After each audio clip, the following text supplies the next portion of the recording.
Welcome back to another episode of the Catholic Talk Show. Today we're going to be talking about 7 sins that could send you to hell. Yeah, we're talking about the 7 deadly sins. These are the sins that if you find yourself in hell, you're likely guilty of having committed. We're also going to talk about what the medieval Catholic theologians would say would be the punishments for these sins and the 7 virtues that are the spiritual remedy for these sins. So you better veer off that highway to hell and avoid these 7 coming up the next exit on the Catholic Talk Show.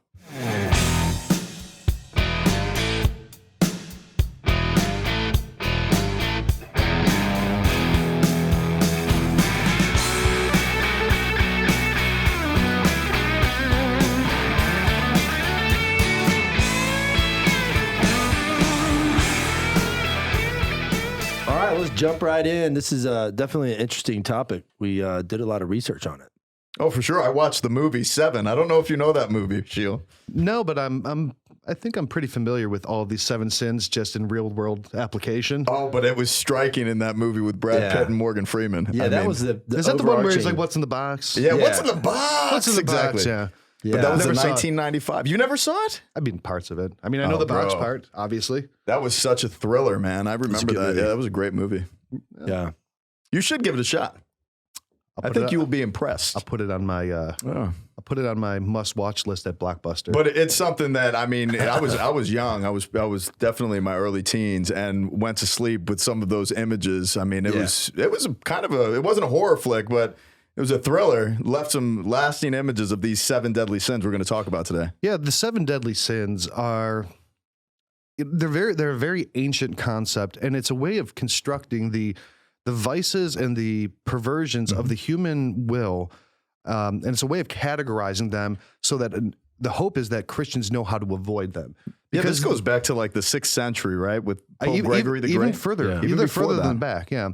And these sins really are these are the sins that if you are guilty of committing them, these are the sins that will send you to hell if you are unrepentant of them. And these are the kinds of things that lead people into a life that separates them from God and the beatific vision. Mm-hmm. Now, but I mean, some of these things, like, for example, gluttony or whatever, there's certain degrees of it, right? So you can't you going to hell has to be like a willful, right? Like It's a willful, conscious action that you're choosing this sin. Yes. Knowledgeable of the fact that it is so deadly. harming you. And I think it's an important point that Sheil made is the sense of the beatific vision that was so emphasized in the works of St. Thomas Aquinas is really important to realize that Thomas Aquinas explains sin darkens the intellect. And when we think of how it darkens our world and our foresight to be able to see the path that we're on to salvation, if we're cut off from light, we don't see the path.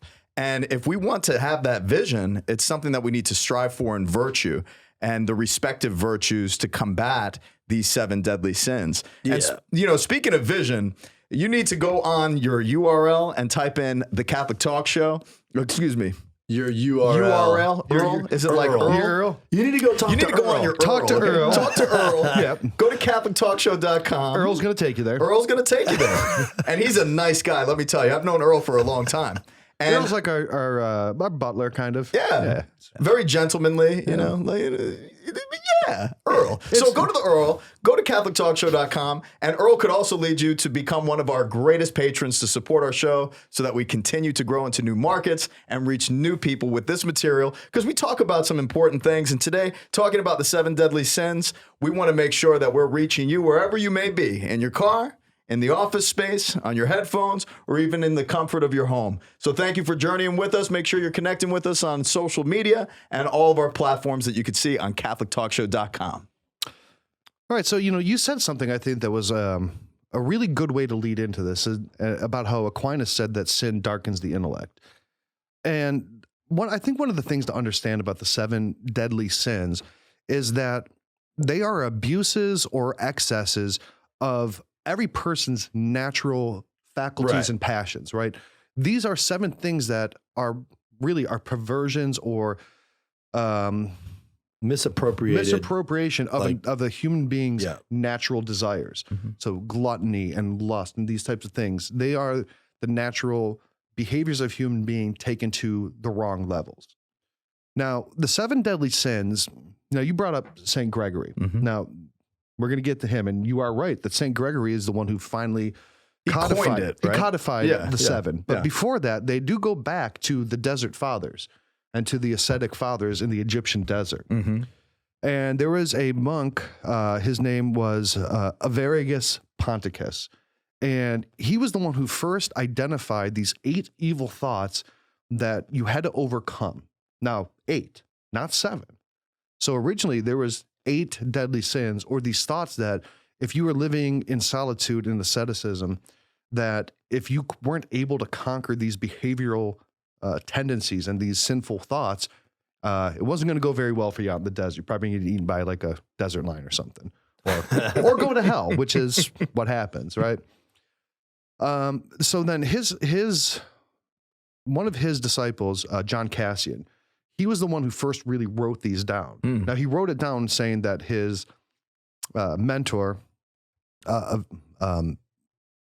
had really put these together, but he was the first one to say, look, these are the 8 things. That was in one of his books called the Institutes. And this is in like I want to say 4th century in Egypt. Now, So much wisdom came out of the desert. the Desert Fathers are one of the most That's all they do. underutilized Yeah, resources. pray. It's true. I've done some desert spirituality during Lent, most times for the parishes that I've worked in, and created like a retreat based on the desert spirituality. And I have a few resources that I really like to use. One of them is actually entitled Desert Spirituality, and it goes through all of these different anecdotal, insightful realities of these men and women, these fathers and mothers of the desert that lived in austerity and complete penance, detached from metropolitan cities. And what they encountered was a true and severe attack on the human person in relationship to the demonic activity in the desert. And there was an insight even like, in metropolitan cities, we trip each other up in sin. Yeah. So demonic activity is happening more so in relationship to people who are striving in that sense of removing oneself from the world. And that's where the attack happens. So they have a wealth of insight. If you've never looked at any of their materials, definitely take a look at them. And I'm really interested to find out these 8 thoughts, especially as I think of St. Ignatius of Loyola and his directions in relationship to how that spiritual attack hits us. It's by way of thought initially. Yeah. So I look at it like, a lot of people look at sin like it's just a negative word. It's a negative word. It's like, the church teaches this stuff not to kind of control you, but so that you can actually approach God with more freedom. For sure. Right. And more joy and experience him in an intimate way. Right. And that's the interesting thing too, exactly what you said.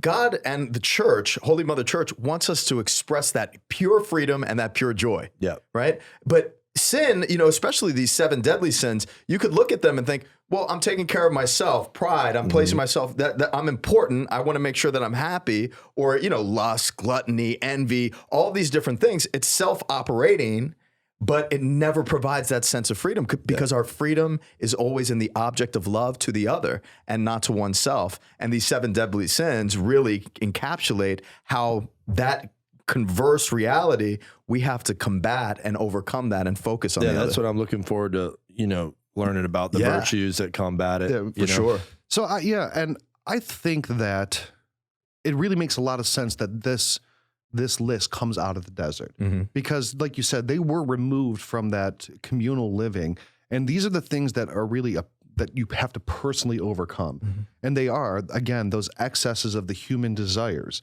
And when you're alone by yourself, that's the only thing. Yourself and demons, those are the only things that are going to trip you up. And these are the ways that demons would attack. I was just thinking of something. What were you thinking about? Tell us what you Ryan? think. I was Ryan? thinking about something. Talk to us, Ryan. Like there are converse, like there's another side of the sin, right? So gluttony would be like anorexia, right? Or not eating, or like a poor self-image of yourself. So there are like in these sins, there are sort of like, for pride, it would be like you're self-deprecating, right? Or, so I think there's something within that sin, pride, The that inversion of that sin that still maybe has that sin at its root. at its root. I see what you're saying. I don't so know. it It could could be be- not that I can understand self-deprecating that. is a virtue, right? You're not presenting that. Right. It could go to the opposite lack of end self-worth. and it's still rooted in the same deadly nature and right. mortal sin Well, nature. because it's your self-image, Sure. right? So like pride is your self-image. Like, how do I look in front of other people? And then the other side of it is like, I don't care. I don't even want to, and you have this really bad, poor self-image of yourself, which a lot of people have, You know, I've seen I it. had a brother in the seminary that he constantly was like self-deprecating, always putting himself down.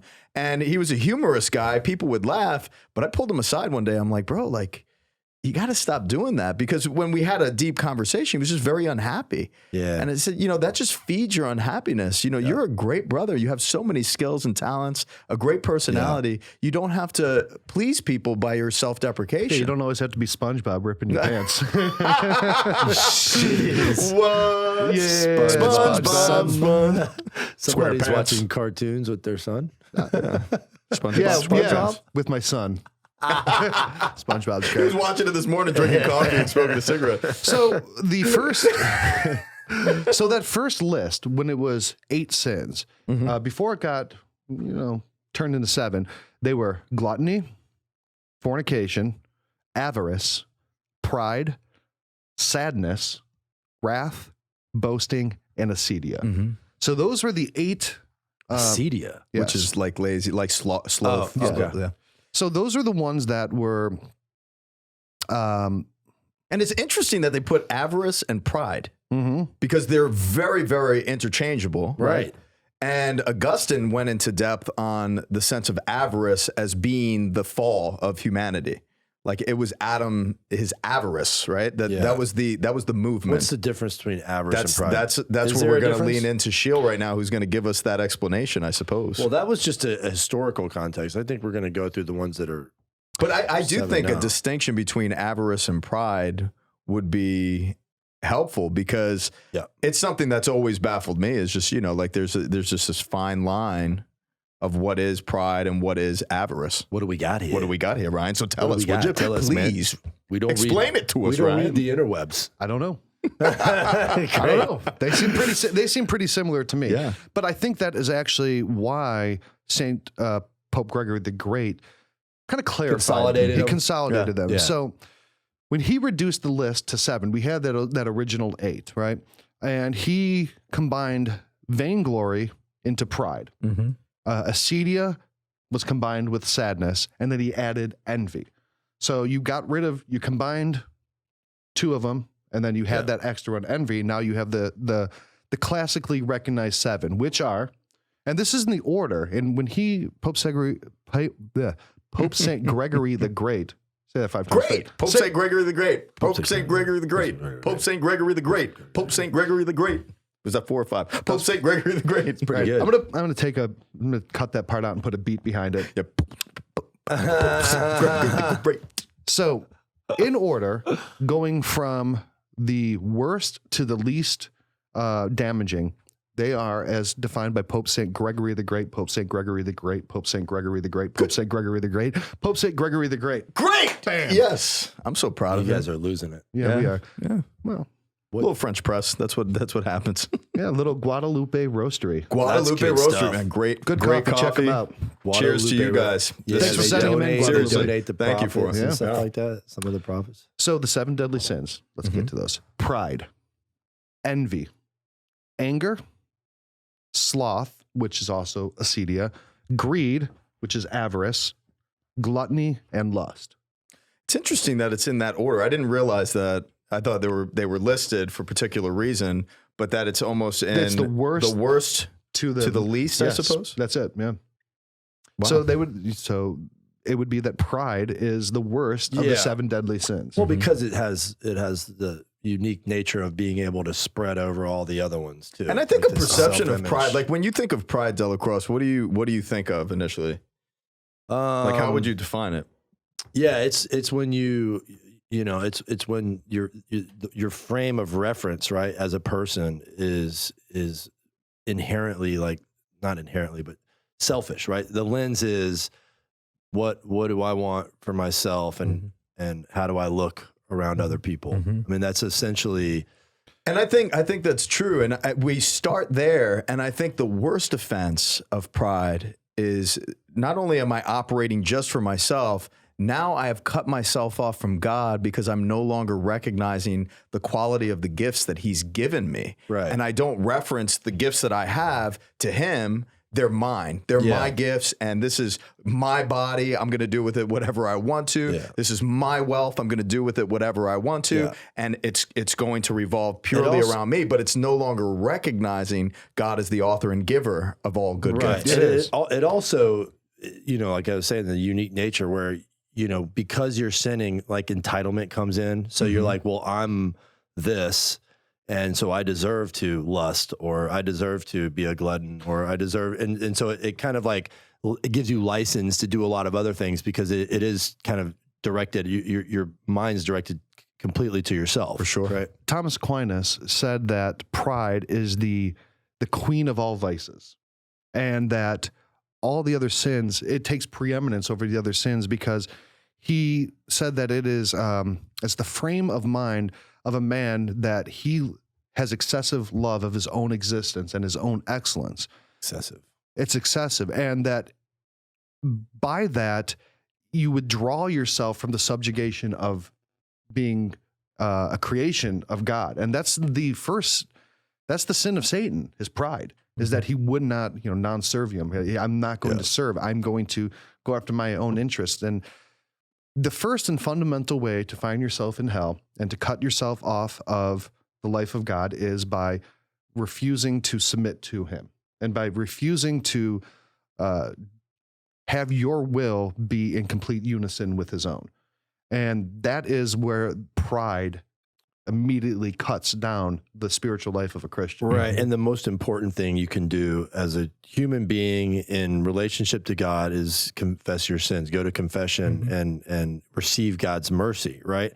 And so pride, even in your own sin, like pride tells you that God won't be able to heal this, that God won't love me through this. Right. I mean, you see a lot of people that are just, they don't feel like they can be forgiven, and it might not seem like pride, but it really is. It's like, I'm thinking about myself in relation to God and not God in relation to me.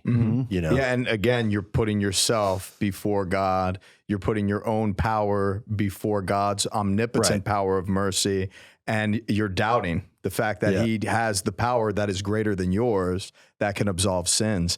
And you think of what is the action of going to confession? Essentially, fundamentally, is humility. Yeah. So, to counteract the sin of pride, humility becomes the focus of the man or woman who is seeking true holiness and true reconciliation, because now you're placing Jesus above your own sinfulness, above your own capacity and potentia. I mean, you'll see this in the prayers of Jesus himself. Thy will be done, not my will, but your will be done. That's humility. That is the king of humility right there, that he is in all truth and in all aspects God, but still is in the relationship of the Trinity able to have the humility to pray and allow the Father's will to be done through his actions. That's beautiful, bro. Yeah. And talking about all this humility, I'm just realizing how humble I am. Here's a humble pie for you, Dylan. You are the most, like, I don't want to brag, but I am Pretty humble. I'm pretty humble. I'm pretty humble, guys. Look, I'm saying this in all humility. All right. I'm humbler than you. And We all know that. Put We all together. know that. Well, so the next sin is envy. Now, envy is defined at the sadness of another person doing well, because you feel that it lessens your own life. That's a weird thing that Inequity. That's a weird thing that a lot of humans do. Yeah. Envy. And the reason that I think it's the second worst is that it's a longing and it's a sin against someone else, that you are sad because they're doing well, instead of love is truly wishing and willing the good of the other as other. And when you're envious of another person's blessings, that really strikes at the heart of love. And that's why envy is such a mortal sin that that's gonna drop you right into the HE double hockey sticks. Because what it does essentially is it cuts you off from the welfare that you actually have. You're focusing on somebody else, and you're not even inventorying the fact that God is providing for you, a benevolent God who provides each and every breath.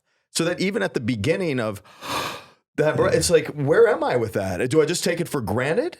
And, you know, is someone else breathing better than I am? Yeah, probably because I'm asthmatic, you know, like, but at the same time, you know, am I going to look at somebody else's welfare and lose touch with my own? That's terrible. And the church has ways to identify envy, you know, two different, you know, in respect to two different dynamics. Jealousy and envy.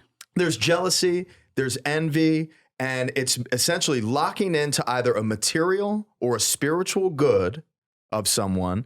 And when we lock into a material good, obviously that has a certain gravitas to it. Yeah. But the worst that we can do is envy each other's spiritual good. Yeah, I'm super envious of how humble he is. I would be too. Yeah. But in all humility, it's okay. Yeah. You are looking green. You're looking green with envy. You know what I was thinking about when you're saying that? It's the presence of mind that it's the union with God, hypostatic union with God that we're created for, and this presence of we mind. are not created for the hypostatic union. Where's my heresy button? The hypostatic union is okay, whatever, man. the relationship between the Son and the Father. We're mincing words here. We are not mincing words. If Not here at the Catholic Talk Show. Not while Sheila's here. All right, I've been called out on my heresy. Not while somebody who holds Pope Benedict in such high regard and his desire for precision in theology. It's very still kicking in this studio. I'm not letting you get away with it. Right. Razor And precision. look, Well, what I was saying Pope was Benedict's agreeing. I'm just going to point Pope Benedict at you right now he's while you're staring talking. at you like the German Rottweiler. okay, Man. let me rephrase what I said. It's the presence of mind. You lose the presence of mind of being present before God, right? Because now your mind is present somewhere else. And like you said, that's the presence of your mind is the presence of your soul. You know, I mean, it's pretty close, right? Your what's going in through your mind eventually enters the heart, right? You know, I think when you look at the parable of the prodigal son, the son who never left, I think his sin is envy. Without a doubt. He is so sad that his brother, who was living a resolute life and I've done everything well, there's pride. Exactly. Right? I was pride. I've always done everything right. Then the next sin that follows in order is envy. Why are you slaughtering for this jackwagon a fattened calf and giving him rings? He doesn't deserve that. Why are you blinging him out? Right. Yeah. Why are you blinging him out? Look, my brother, he's been gone with, hookers and drugs, and now you're making him all icy. This is not cool, Dad. Making him all icy. Got him a new gold grill. I mean, come on.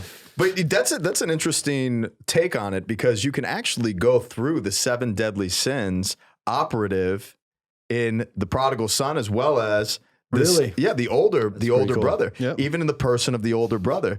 These 7, they accompany one another. So a lot of times they overlap in respect to the sinfulness that we. I'm going to read that passage again with that in mind. Yeah, just to follow that. The prodigal son is such an interesting parable.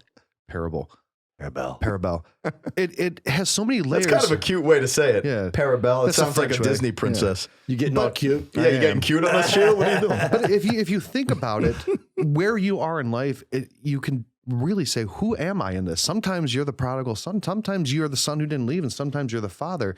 And I think as you progress in your spiritual life, and the closer you get towards godliness, you kind of make your progression from first you're the son out in the wilderness who's coming home and getting icy. Then you're the one who never left. And like, I've been a good Christian, but then you're still envious. And then you're the father, hopefully, who is then passing the wisdom that you've learned in your life down and sharing the gospel and the graces that you've received through your relationship with Christ. And then now you're just giving them freely. And that really shows, number one, the relationship of the Father with humanity, but also it shows the development of the human person as they grow closer towards Christ. Yeah, it also shows you what we desire, and it can be an indication of what we're actually trying to go for. And in this particular case, it's inequity. Like I'm not getting what I'm deserving, and this is the inequities there.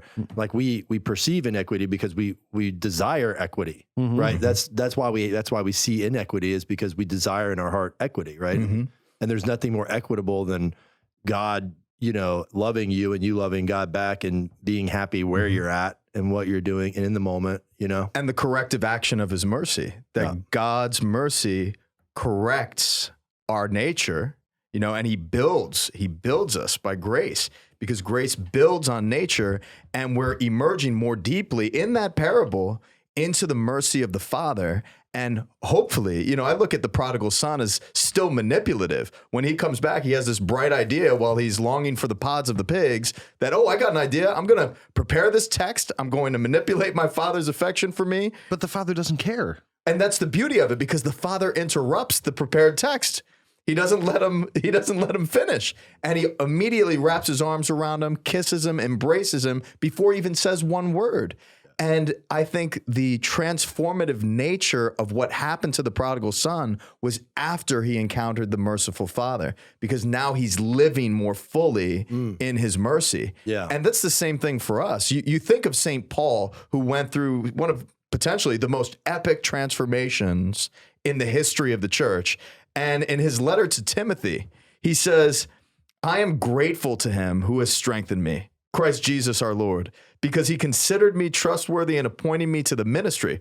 But I was once a blasphemer and a persecutor and arrogant, but I have been mercifully treated because I acted out of ignorance in my unbelief. Yeah, I mean, St. Paul's conversion, I think, really does speak to, number one, humbleness, but also his envy of Christians. And Great point. He had this classical training.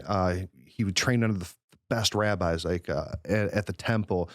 He's a Roman citizen, and then these other people have this joy, this perfect joy that he, with all of his training, doesn't have. And I could only imagine the envy leads to that next Violence. that next sin, and that next sin on the seventh list is anger or wrath. Mm-hmm. And anger and wrath are it's a pretty ugly thing. And I think that as you go down the list, the sins get less gravity, but more ugliness to me.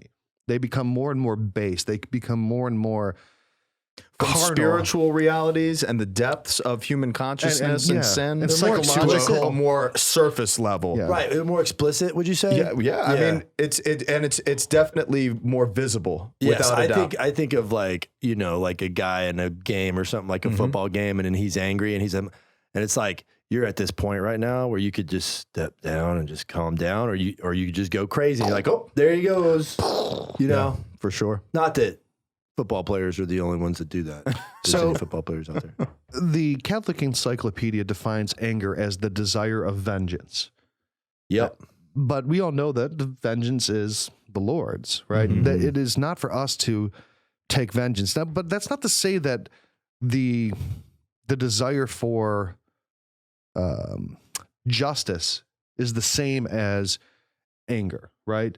Or wrath. People who are guilty of wrath, of the deadly sin of wrath and anger, are looking to become the judge, jury, and executioner of graces and the gates of heaven. And it doesn't work that way. But desiring, blessed are those who desire. Don't be smoting people. No smoting. Well, there's times where smoting can be ethical. Yes. So you're saying I could corrective. smote? It's like when I correct you all the time That's true. because I'm humble and I'm teaching you my ways. Was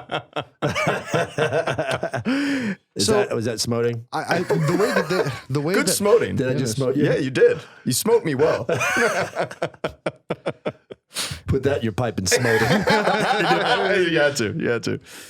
so anger or the desire for or Vengeance. the zeal for equity, it becomes sinful when you seek to wreak vengeance on someone who does not deserve it, or to a greater extent than has been than they deserve. Where does this fall with people not forgiving other people? Because that's a big problem. Oh, yeah. Spiritually in people, you see when they're angry at somebody, it's just present, and they don't really know it. It's kind of like you're blinded by it a little bit. But a lot of people just don't forgive people in their lives. And I wonder where that falls in all And that. I think it's people are crippled by wrath, by anger, because they essentially cut off the person that has caused them this anger, or potentially unjustly attributing it.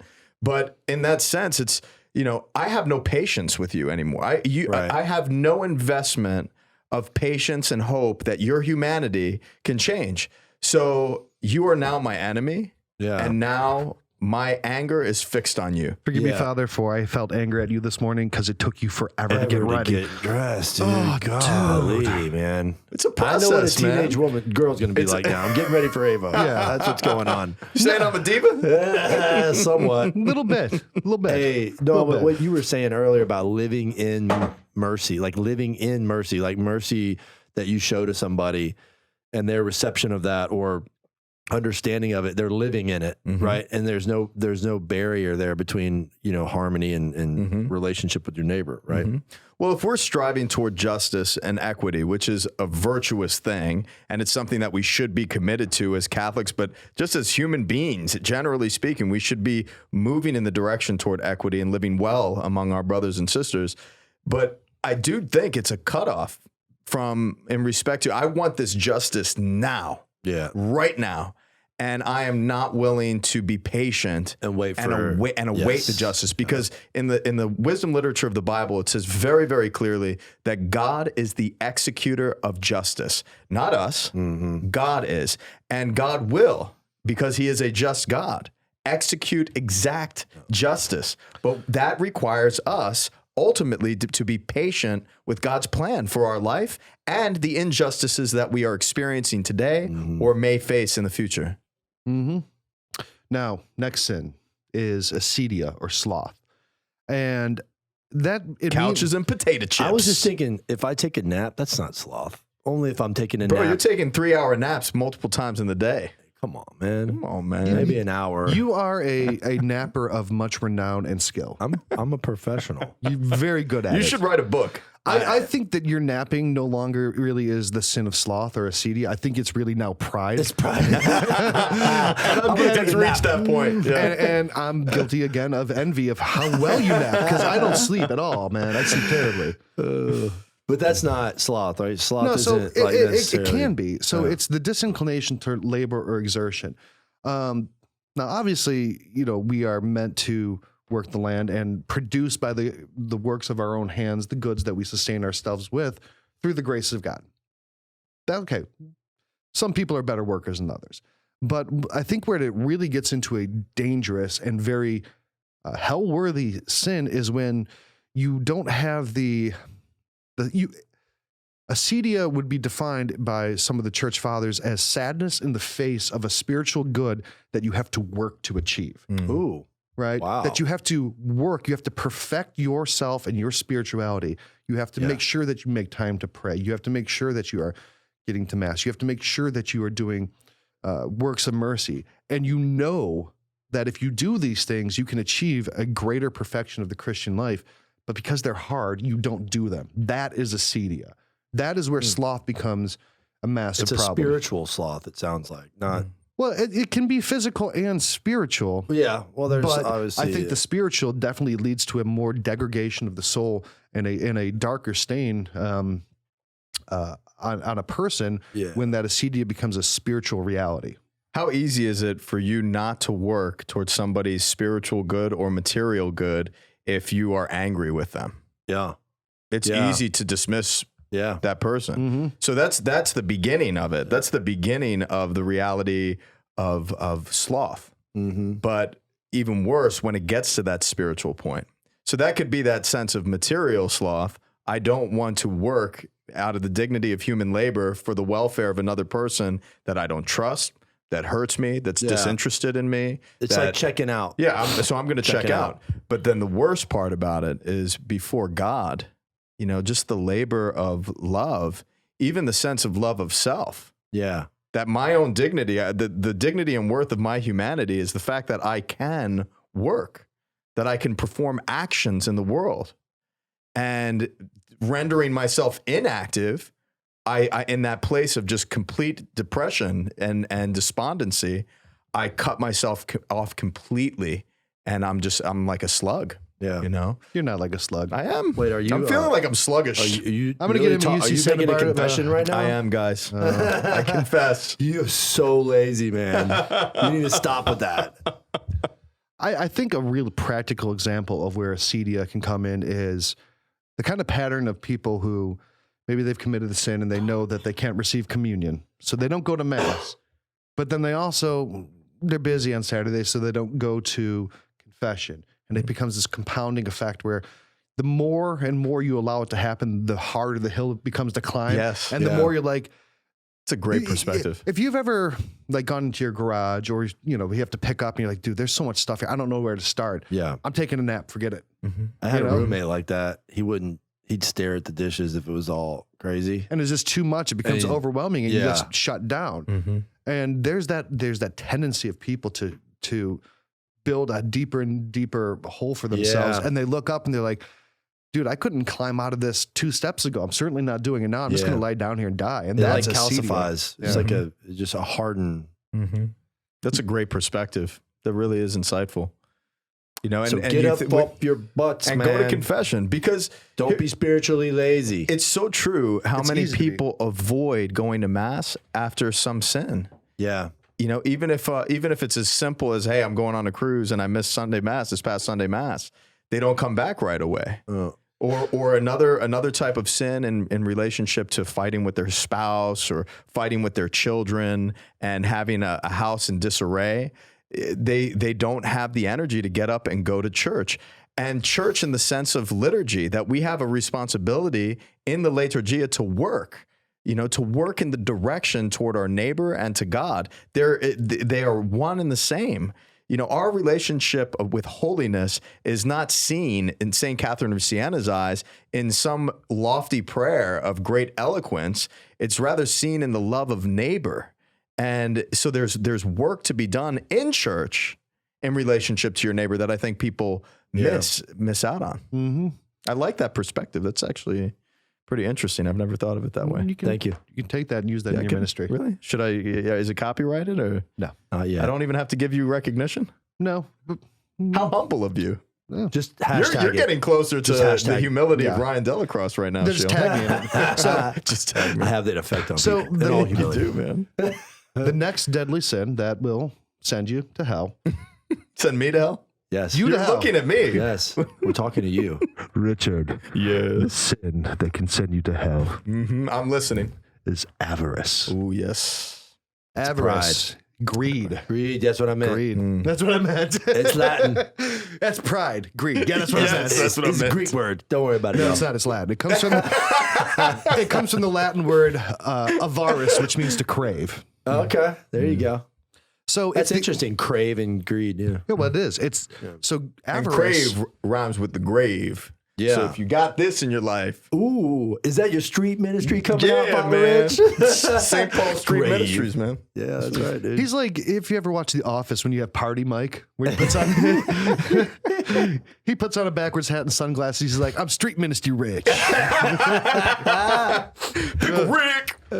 So no, avarice is the inordinate love of money and riches and spiritual things, and it's the thing that really makes it detrimental to a person is that it makes getting things and holding things the purpose of life. Things become the end goal of your actions, and it's such a, to me, avarice and greed are idolatry. They're mammon. That is, you start to worship. When you look at the pagan religions and they've got the statues and they worship this thing, it's holding and owning and having possession of. I think you see that in the pagan religions. I think you see that in the brass bull, the golden statues of all the Old Testament.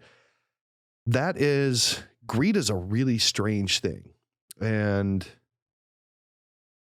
definitely something that sends you to hell. But I think it's the way that it manifests itself in people's lives today is a lot different than it did maybe at the time of St. Gregory. Today, greed can be, I don't know, avarice and greed today. I mean, all you have to do is turn on Instagram and just the love of things and the recognition, the pride of owning things. I think in today's world, avarice and greed are merging with pride into like a super antibiotic resistant super sin. They always work together, though. I mean, you can't have straight up greed without having Sure you can. pride. No, you can. It's impossible. No, there's people. Humble people that just steal for the Well, no, I mean, there's people who just, I mean, like Gold Rush Madness. You just, wow, I need this. They don't care about anything. I mean, you'll have people who are like, you know, this is a very far example, but like hoarders. Yeah. They're not proud. Yeah. They're not envious of other people. They are addicted. They're subjugated to that. Yeah. To that addiction. Material addiction. Wow. And I think it's important to mention that addiction and real inability to avoid sin does reduce the culpability, even of the 7 deadly sins. Addiction is one of the things that minimizes the impact on the soul because you don't have the free will to actively participate in that sin. You're doing it compulsively. You're not consciously choosing the action of sin. It is compulsory. Yeah. It's a habit formed into an addiction. But wouldn't you say the same thing about like greed though? I mean, absolutely. Wouldn't that, I mean, all this stuff is habit forming. See, you know, and it all like brings us to the point where we reduce our will. Right. You know, and that's when they start to get more and more base, and you get lower on this list. They become these physical pulling slots in Vegas. Yeah. And that you did look like a zombie last time you were in Vegas. Like,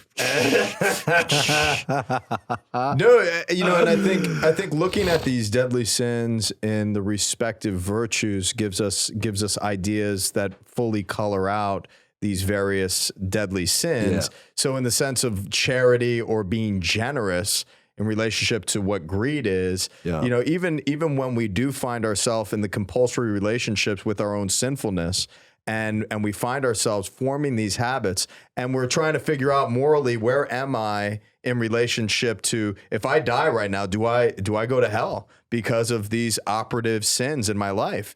Well, it's hard to figure out that scale because in the measures of justice, God is the one who executes judgment, and he knows the depths of the human heart. But for us, what we should be busy about doing is the virtues. So really, entering into a form of charity in relationship to combating greed is the most important thing you can do. And people, they call it, I think it's seen somewhere as virtue signaling. So there's an abuse of virtue, right, for personal gain. Well, then that becomes pride. That becomes well, I think a lot of people, anger. I think a lot of people, because of their awareness or desire to not be aware of, they move into some virtue area, and it's not authentic virtue. It's you know, it's kind of running away from it. You know, good point. All right, so let's get through the last 2 sins. Get your virtues right. Get your virtues on. So there's, and I think we might have been guilty of this last night because we went to an amazing dinner last night. It was awesome. Yeah, it was delicious. Yes. It got a bit gluttonous. It really did. It did. Well, I mean, we didn't eat a ton, but it was delicious. It was really good. Yeah. It could have gotten there. I mean, another 20 minutes there could have turned into some serious gluttony. Yeah, I'm glad we left when we did the witching hour. We did See, I think the pivotal moment was when the waiter came over and said, "Do you guys want to order more food?" And we sat there and we thought, no. Booze. That was a pivotal moment. Well, I think our gluttony just shifted from a solid to a liquid form. Because that was okay. Yeah, well, because it's a port after dinner. Yeah. It's a digestivo. Right. But, you know, gluttony is, you know, again, this is 6th on the list of 7. And gluttony is probably the one, because I think, like you said, that they go from a very high-minded or theological, spiritual, then more and more to a carnal, a physical type sin, and especially when these lists were written and conceived of, the poor who didn't have food to eat, gluttony would be such a desirable thing. Like, how could it be bad to have more than enough to eat? Now, in our world, we have so much food. And we throw away a lot. We throw away a lot. And that's a terrible thing, that how we don't use it to help food our neighbors. Scarcity. I mean, I know there's practical issues, but the amount of hungry people in this world, it shouldn't be that many. We're always going to have hungry people, and we're not going to have heaven on earth. It's not supposed to be that. And you're always going to have the poor. That's what Jesus said. You're always going to have the poor. There's always going to be hungry people, and that should not lead you into a place of apathy. Yeah, but liberation theology or any discouragement, it's not going to work. You're going to have the poor, but not having the acedia to know them and at least try to do something. like Saint Mother Teresa said, look, if you can't feed 100 people, feed one. Mm-hmm. Yeah. And in our society, that there's such a gluttonous approach, and I don't think it even necessarily is with food in our society. I mean, we can have a gluttony for attention. We can have a gluttony for Very true. electronic devices. We can have a gluttony for a lot of things that fill our more animalistic nature. Distraction. Yeah. Yeah. A lust for distraction. All right. And now the last one, the last of the 7 deadly sins that will send you to hell is lust. Yeah. And that is, again, that is our most basic and carnal desire and that was the first commandment, go out, be fruitful and multiply. And lust is, I mean, it's a deviation from the unity that. Look around in the world today. Lust is a problem. Mm-hmm. Man, Yeah. you can't turn on your phone or the TV or Everybody's Netflix. getting driving down the accused and street. Stuff. Oh, yeah. You know. Yeah. I mean, the sexual abuse scandal, I don't know if there's a seed of that in lust, or if it's just such a brokenness that comes from a society that celebrates lust, that it creates a deep spiritual and psychological imbalance that's causing these types of things. But I do think from the sexual revolution until now, I mean, there's just such a sexual deviation. And, sex is the epitome of what we can experience in our human life. And that's where the lie is, because it's the most basic thing. the most basic thing, but it's held up to be as the highest good. The greatest good is sexual expression and sexual encounter. Well, we know deep down in our hearts that there are greater encounters with greater goods than just our sexuality. Yeah. And a lot of times, even in the confessional, people will bring different things. Well, Father, I thought about this girl and she's really pretty, and I probably lusted and blah, blah, blah, blah, blah. It's not necessarily the case, because thank God that the Lord made us in a way to see the other that's different, find it beautiful, and desire to be with, and to know in depth the beauty of the other. So thank God for that. If we didn't have that, we would not be having children. We would not be coming together in that respect. So, there is a fine line between lust and love. Yeah. Lust and encountering beauty. So encountering beauty, directing it upwardly, and this is what I try to encourage others to do as well as myself. When I see someone that is attractive, I try to lift up my mind and my eyes to God, who's the author of that beauty. And the problem where lust steps in is when we devoid the humanity and the personhood and the dignity of the other.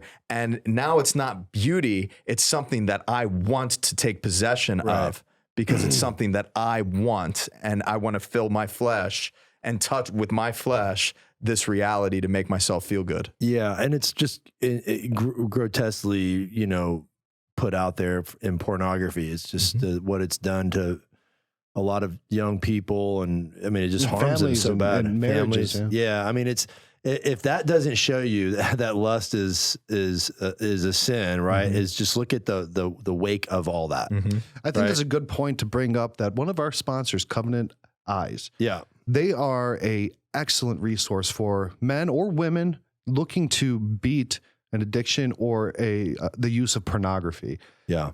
Pornography. It's a pretty big, it's a wide platform. Like it's not just like buying technology either. No. It's also, having someone to be accountable to, which is so important, because you get that little dark secret you just want to keep. And Just isn't it let prideful to think that I could do this by myself? Yeah, I think- I could overcome this sin by myself. Covenant Eyes combats that and gives you a community of brothers to help you overcome the sins of the flesh that all of us face. Yeah, I think what really makes it unique is that accountability, so that if I'm struggling, I trust in another person. Yeah. And I say, hey, look, I'm struggling. You're going to get a report of all the things I do on my phone or whatever. Yeah. And it's kind of like, well, you're being forced to face the things that you think you're getting away with. But everything that happens in the darkness comes to the light with God. But this is a way to experience that accountability to another person to help overcome that. Now, for our listeners, Covenant Eyes given us a special promo code, so you get 30 days free. So go to covenanteyes.com and use the promo code Catholic Talk, and you can get a 30-day free trial of it to see if it's something that can help you overcome any sort of addiction or issues that you have with pornography or lust or misuse of your phone, whether you're a man or a woman, or if you're trying to help children or friends. Go check it out. Covenanteyes.com. CatholicTalk.com and use the promo code Catholic Talk. And many thanksgiving goes to God for inspiring this group of people that put Covenant Eyes together. I mean, it's a great ministry. It's great. Yeah. Now, so we talked about the 7 deadly sins. Now, there is you know Dante, right? And you know the Divine Comedy. In there, he kind of categorizes the punishment for each of these 7 sins, which is a pretty interesting thing to look at. So if you do, because they're correlated, if I remember correctly. Yes. They're kind of a justice for these. So and it's really spelled out in one of my favorite books is The Great Divorce by C.S. Lewis. It's just amazing. It's an excellent book. I'm just referencing the book as we're talking with certain people that are characterized in the book. So according to Dante, if you do find yourself in hell from one of these 7 sins, God forbid, we'll pray for you and, go to church and don't do these things. Don't go to hell, dude. It's not going to be cool. Trust me. Not fun. I hear it's warm. Yeah. We did the episode on what hell is like. I just put a link up there, I think. Maybe. I could try to figure it out. Right up here. Ding. But we did an episode on hell and St. Catherine of Siena's vision of hell. Well, we were talking about that last night. Claustrophobic, hot, humid, stuck in a space, never able to move. Oh, terrible. You don't want It's that. like the studio. It is pretty warm. Yeah. Well, with more help from our Patrons, we can get a larger studio with air conditioning. Oh, please. We're doing up a little bit in here. Yes. Yeah. All right. So what are these justices? The punishment for pride is being broken on the wheel. And the wheel was like a medieval torture device where it spins you and stretches you. St. Catherine of Alexandria, that was the martyrdom, and then she broke the wheel by the power of God when the attempted martyrdom. That's why she's the patron saint of mechanics, because the wheel is a mechanical device. Yeah. Yes. So being broken on the wheel, that is, you're being broken. It's countering your pride that you cannot be, that you are above everything. Envy, you're encased in freezing water. I don't know exactly how that applies. Avarice, you're being boiled in oil. Wrath, you are torn apart limb by limb. Lust, you're roasted by fire and brimstone. Gluttony, you're forced to eat rats, snakes, spiders, and toads. Ugh. Nasty. Not good. Sloth. I hear toad is very good in this time of year. Frog legs. Rabbit. Pickled frog legs. Actually, I've eaten snake. It's pretty good. I've had snake too. Snake's good. Alligator tail. Is alligator tail in there? No, I don't want to eat it forever. So, And then the last one, sloth, you're thrown into snake pits. Yeah, and None of those are good. No. And if you're Definitely don't want to go there, that's for sure. If you're struggling with something, like what's the best way to get rid of it, right? Christ says to fast, right? Fasting gets rid of a lot of this. It does, absolutely. That's why I love Exodus 90, how it's become this real movement. Yeah. I mean, it's amazing. Like you look at it and you're like, it's just so hard to try. But you talk to people who are done with it and they're just like, I am so free right now. And they say like 3 weeks in, you feel the shift. And I always typically observe a type of Phillips fast going into Advent and what's that? A warm up. It's a warm up. It's like a time of penitence and a time of sacrifice, similar to Lent. So it's really addressing the spiritual realities of wanting to start over a new year, because Advent, the season of Advent, is the beginning of the new liturgical year. So I always uphold the months preceding it, October, November, as those times of great discipline, quitting drinking, cutting carbs, cutting pleasure foods, comfort foods, and really, disciplining the senses. They got cold showers. That's where you got to start. And I hear that's the hardest part for a number of people. Tell everybody, because they're a sponsor of ours and they're just an amazing organization that's growing rapidly. It's truly awesome. Yeah. Earlier in the show, we talked about that, the Desert Fathers and how much knowledge and wisdom. Exodus 90 really seeks to provide I guess an exodus for modern men into that desert to get away from the pressures and the things that are crippling men's spirituality in today's world. And they're calling for an exodus away from the things that are crushing us and into the desert. So one of the practices that they do is asceticism. So it's a modern asceticism. So you're avoiding sugars and alcohol and TV. You're only using your phone for work. You're not making unnecessary purchases. You're taking cold showers and you're purifying your senses and your carnal desires through this system of self-mastery and modern asceticism. And realizing how much time you have on your hands that is so wasteful, driven, you know, and driven in sloth, potentially in laziness. Now you have all of this time to pray the rosary, to read a book. Yeah, it's a detachment from a lot of things that just occupy your life. And the Desert Fathers knew that, and this really draws on the wisdom of the Desert Fathers. I think they actually, Exodus 90 has a awesome book that they give away for free with the sayings of the Desert Fathers, right? And it's also done with accountability too, right? Is. Like the covenant, I think. Accountability is really important, but so I'll put a link for the sayings of the Desert Fathers from Exodus 90. I think that'd be a really good thing for people to read in relationship to these 7 deadly sins, especially considering they originated in that desert. So I'll put that link out for everyone to download it. Yeah. Exodus 90. Thanks. All right. So, we went through all the 7 deadly sins now. And we talked about the virtues that counter these 7 deadly sins. So let's go over those. So if you don't want to find yourself going to hell, employ these virtues. These are the things that you need to do. Now, these are not the cardinal virtues or the theological virtues. That is a separate list, right? These are the virtues that are specifically meant to be antidotes to the 7 deadly sins. So for lust, the antidote is chastity.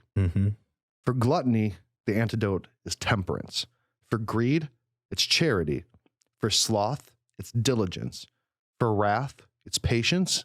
For envy, it's kindness. And for pride, it's humility. So those are the 7 virtues that cure the person of the 7 deadly sins.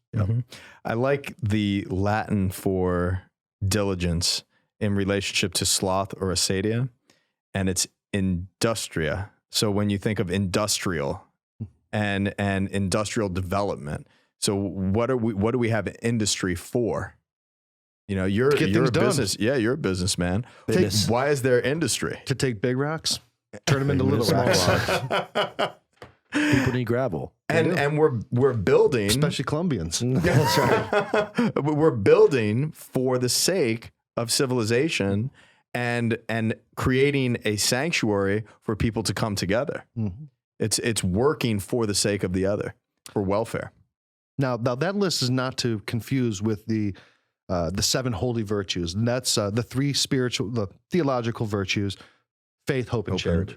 And then the cardinal virtues are prudence, temperance, fortitude, and justice. Now, they're very similar, but I think these other ones are very directly aimed at those.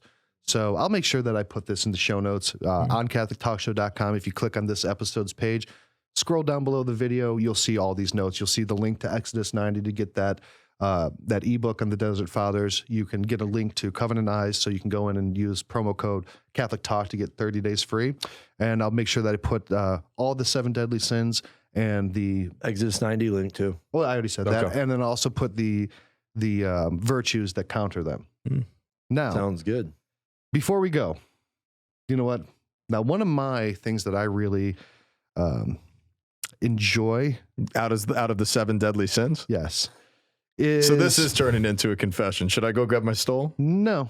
I got a confession to make too. I don't know where it falls in the 7 deadly sins. Another confession to make. I don't know if it's, I think maybe it could be the 9th deadly sin, and it's Schadenfreude. And that's the joy of seeing someone else fail. Schadenfreude, something like that. Schadenfreude. Well, out of charity, I hope that I don't provide that experience to you and lead you down that highway to hell. I enjoy the Inquisition. Ding, ding, ding. I don't. I enjoy I'm seeing glad you fail. enjoy it. Oh, it's great. Just enjoy watching me squirm. I do. It's hilarious. Well, bring it on there, brother. All right. Actually, I don't think we're going to try to do anything too tricky or too convoluted or some crazy scenario that I dreamed up, because it's early in the morning and honestly, I didn't think of anything good.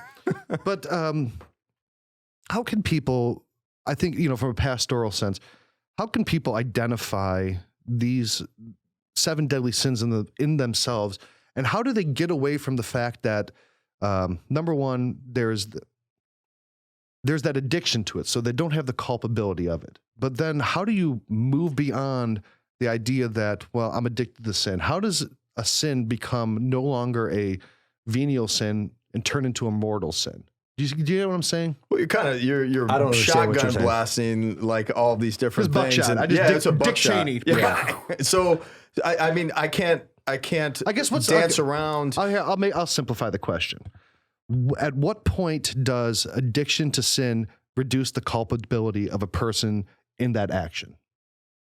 It's different for everybody. It has to be different for everybody. So if I were addressing a situation pastorally, I would sit down with whomever is struggling with whatever particular sin, and we start with thought. Mm-hmm. You know, so for me, I truly believe in the sense of behaviorist therapists that you know kind of cultivate behavior that it would lead someone to a greater place of health. So looking at the thought patterns that one is assailed by, that say is lust, and you know, or the expression of the sin too. Like how and that's far where it down the eventually expression goes. Yeah. is. So how far are you along the road? Yeah. So, you know, when it comes down to where is it mortal, it has to be in the conscious deliberative act. So And you if can't you do could that. evaluate the point where it's like, this is a habitual thing. It's like a daily, multiple time a day kind of a sin. There's certain culpability. Yes. But there's no correlation to a sin that's mortal and deadly when someone chooses it in the face of knowing that it's wrong and choosing it anyway for one's own benefit. How often do you think people actually do commit mortal sins in that nature? I would imagine it's a lot less than people would imagine. I think when the scriptures talk about, you know, plotting Yeah. deceit. Oh yeah. So if you're sitting there plotting an action that is deadly Yeah. in this sense, that is It's evil. yeah, it is. Yeah, that's That underlines the mortal nature of it because it's so deadly that your whole life is fixed on plotting evil, Mhm. yeah. plotting the action that is evil. All right, and then one more. This is a double inquisition. You know, we said these are 7 sins that can send people to hell. Do you think hell is crowded or empty? Well, from, you know, narrow is the pathway and, you know, great and wide is the road that leads to destruction. I mean, again, I choose not to deliberate exactly because I do not have the intelligence to deliberate that, nor could I qualify the omnipotence of God's mercy. I know it transformed my life, and I hope that it continues to transform me. So again, you know, my hope and my longing is that people along this pathway that is wide and inclined towards sin and mortal sin is confronted by God's mercy that draws, like the prodigal son, attempting to draw this older son into greater belonging, community, and the responsibility and the work therein. So, you know, I don't want to say that there's a ton of people down there because I would hope not, you know. Good answer. Thanks for joining us today. Yeah. Well, Well, do you want to tell listeners everyone are how they awesome. can connect with us? Sure. Yeah. So again, continue to visit us on our social media pages. We are on Facebook, Twitter, and Instagram, as well as visiting us at CatholicTalkShow.com. On that website, you'll see all the ways that you can either listen in or view for the comfort of your home. So as we continue forward as a show, we need you and your support. One, continue to pray for us because we, like you, we need the accountability. We need the accountability factor of supporting each other on the road to holiness and to greater virtue. And then also, if you'd like to support the show and help us to grow to meet new markets, please visit our page at the patreon.com/Catholic Talk Show. In that, you'll be able to see how you could support us and we could share some cool memorabilia and some cool gifts with you. Thank you so much for your time and journeying with us at the Catholic Talk Show. We'll see you next week.